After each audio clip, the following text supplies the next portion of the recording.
ಆತ್ಮೀಯರನ್ನು ಬಂಧು ಬಳಗದವರನ್ನು ಸ್ನೇಹಿತರನ್ನು ಒಂದು ಸಾರಿ ನೋಡು.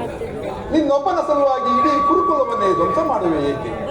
ಪಾಂಡವರಿಗೆ ರಾಜ್ಯದ ಮೇಲಿನ ಹಕ್ಕನ್ನು ಒಪ್ಪಿಕೊಳ್ಳದಿರುವುದರಲ್ಲಿ ಅವರ ಇಷ್ಟವನ್ನು ನೆರವೇರಿಸಿ ಸಂಧಿಗೆ ಸಮ್ಮತಿಸಿ ದಾನವ ವಿಜಯ ಯದುಪತಿಯು ಕೇವಲ ಪಾಂಡವರ ಸಲುವಾಗಿ ಅಲ್ಲ, ಮತ್ತವರ ಸಲುವಾಗಿ, ಮಗಳ ಸಲುವಾಗಿ, ಮಗಳ ಸಲುವಾಗಿ ಮುಂದರುವ ಭೀಷಣ ಯುದ್ಧದಲ್ಲಿ ಮಾನವ ಕೋಟೆಯನ್ನು ಉತ್ತರಿಸುವ ಸಲುವಾಗಿ ನಿನ್ನಲ್ಲಿ ಇಂದು ಸಂಧಿ ಭಿಕ್ಷೆಯನ್ನು ಬೇಡುವೆನು. ಭಿಕ್ಷಾ ಪ್ರದಾನ ಮಾಡು ಕೌರವೇಶ್ವರ. ಕೃಷ್ಣ, ಇದರಲ್ಲಿ ನನ್ನ ಅಪರಾಧವೇನು? ಯದುನಂದನ, ಪಾಂಡವರು ಜೂಜಾಡಿ ಸಕಲ ಐಶ್ವರ್ಯವನ್ನು ಕಳೆದುಕೊಂಡಿದ್ದು ನನ್ನ ತಪ್ಪೇ. ಸತ್ಯವಾಕ್ಯ ಪರಿಪಾಲನೆಗಾಗಿ ವನವಾಸವನ್ನು ಮಾಡಿದ್ದು ಅಧರ್ಮದ ಕಾರ್ಯವೇ?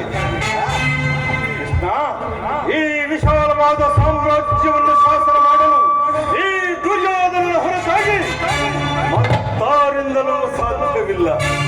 ಪಾಂಡವರ ಶಾಸ್ತ್ರ ಧರ್ಮವಿಹುದೇ ಹಾಗೇಡಿ ಪಾಂಡವರಲ್ಲಿ. ಕೃಷ್ಣ, ಶಾಸ್ತ್ರ ಧರ್ಮವಿಹುದೇ ಹಾಗೇಡಿ ಪಾಂಡವರಲ್ಲಿ ರೂಢಿಯವರವರೆಂದು ಶ್ರೇಷ್ಠರಿದ್ದಾರೆ.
ಭಿಕ್ಷಾವೃತ್ತಿಯೇ ಯೋಗ್ಯವಾದ ಜೀವನ.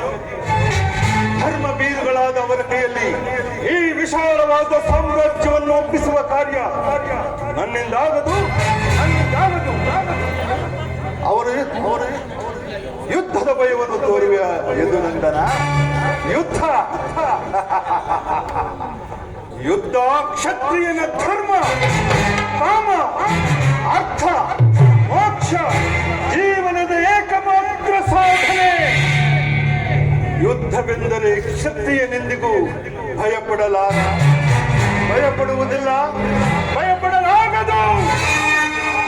ದಿನವಾಗು ದುರ್ಯೋಧನ, ನಿನ್ನ ಅಭಿಷ್ಟವು ಯುದ್ಧವೇ ಆದರೆ ಅಗತ್ಯವಾಗಿ ನೀನು ಅದನ್ನೇ ಹೊಂದಲಿ. ಅದು ನಿನ್ನ ಯುದ್ಧವಲ್ಲ, ಭಯಂಕರ ಆತ್ಮಹತ್ಯೆ. ಏ ಗುರುಕುಲದ ಕಳಂಕ ಸ್ವರೂಪನೇ, ಏನೆಂದು ಕೇಳಿದೆಯೋ ನಿನ್ನ ಅಪರಾಧಗಳು ಅಗಣ್ಯ, ಅನಂತ. ಹಿಂದೆ ರಾಗಸೋ ಯಾಗದಲ್ಲಿ ಪಾಂಡವರ ಸಂಪತ್ತು ನೋಡಿ ಕರುಬಿದ ನೀನು ಕ್ಷತ್ರಿಯ ಸಲಹೆಯಂತೆ ಧರ್ಮರಾಯನನ್ನು ಕಪಟದೂತಕ್ಕೆ ಎಳೆತದನ್ನು ಮರೆತೆಯ? ಸೋದರ ಪತ್ನಿಯನ್ನು ರಾಜ್ಯಸಭೆಗೆ ಎಳೆತದ್ದು ನೀನು ಮಾಡಿದ್ದ ಅವ್ಯಾಜ ಅಪರಾಧಗಳು ಅನಂತ ಕಾಲವು ಪ್ರಳಯದ ಧೂಮ ಕೇತು ನಿನ್ನನ್ನೇ, ನಿನ್ನ ನೀಚ ಸುದ್ದಿಯನ್ನೇ ನಿನ್ನನ್ನೇ ಹಿಂಬಲಿಸುವುದೆಂದು ಮರೆಯಬೇಡ. ಇವೆಲ್ಲವನ್ನು ಆಗಲೇ ಹೊರಗಿನ ಮನೆ ಸುಟ್ಟಂತ ಕ್ರೋಧ, ವಿಷಪ್ರಾಶನ, ಏಕಚಕ್ರದಲ್ಲಿ ಕುಂತಿಗಾದ ಭಂಗ, ಇವೆಲ್ಲವನ್ನು ಆಗಲೇ ಮರೆತೆಯ? ಈ ಗುರು ಹಿರಿಯರನ್ನು ಬಂಧು ಬಳಗದವರನ್ನು ಆತನು ನಿರಾಕರಿಸಿ ಅನ್ಯಾಯ ಆಚರಣೆಯಲ್ಲಿ ಪ್ರವೃತ್ತನಾದ ನಿನಗೆ ಕೀರ್ತಿಯು ಶ್ರೇಯಸ್ಸು ಎಂದಿಗೂ ಲಭಿಸದು. ಕೃಷ್ಣ, ಕೆಟ್ಟರೂ ಸರಿ ಕಟ್ಟ ಕಡೆಯದಾಗಿ ಕಾಡಿಗಟ್ಟಲೇಬೇಕೆಂದು ಪಟ್ಟು ಹಿಡಿದ ಕೆಚ್ಚದೆಯ ಕಟ್ಟಾಳು ಈ ಕೌರವೇಶ್ವರನನ್ನು ಕಂಡು ಕೆಣಕಿ ಕೇಕೆ ಹಾಕಿ ನಕ್ಕಿದಳಲ್ಲ ಆ ಪಾಂಡವರ